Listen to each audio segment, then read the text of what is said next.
Една година по преземањето на градоначалничката функција, градоначалникот на општина Ѓорче Петров Александар Наумовски денеска се пофали со голем број успешно реализирани проекти во областа на инфраструктурата, образованието, социјалната заштита, спортот и културата.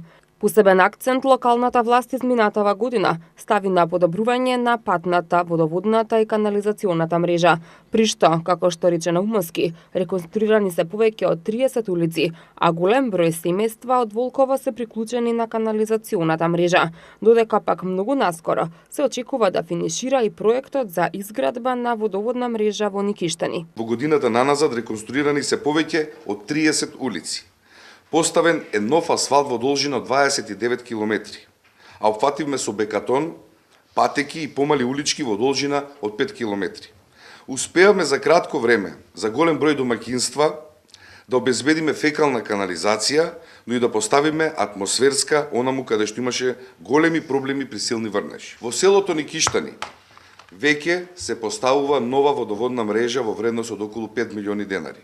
Проект што треба да финишира до крајот на годинава. Исто така, го реконструиравме и патот до крстот во село Кучково, а обезбедивме нов паркинг кај пазарчето и кружно движење на гробиштата во Ѓорче Петров. Со цел зголемување на безбедноста на граѓаните на општина Ѓорче Петров беше поставен семафор пред основното училиште Мирче Ацев, а поставени беа и околу 2000 нови улични светилки, кои, како што напомена Наумовски, на жителите им овозможија поголема безбедност при движењето низ општината во вечерните и ноќните часови.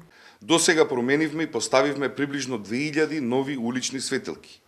Во соработка со град Скопје, конечно беше поставен семафор пред основното училиште Мирче Ацев на критичната точка на улицата Борис Сарафов во ранешен 4 јули, со што значително е зголемена безбедноста во сообраќајот, особено кај децата, а во контекст на најмладите реконструиравме и над 20 детски и повеќе од 10 спортски рекреативни игралишта.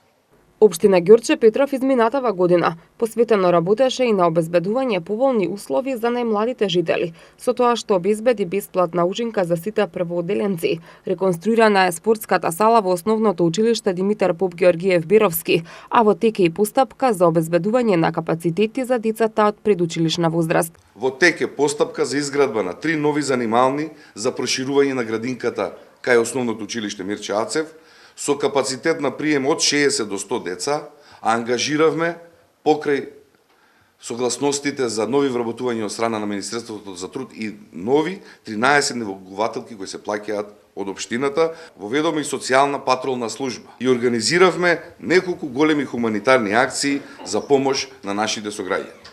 Обезбедивме бесплатна ужинка за секое прваче и бесплатна еднодневна екскурзија за децата од оделенска настава. Вработивме 15 образовни асистенти за помош на лицата со хендикеп. Значително е подобрена и состојбата со урбаната опрема, а со голема финансиска помош е подпомогнат и спортот.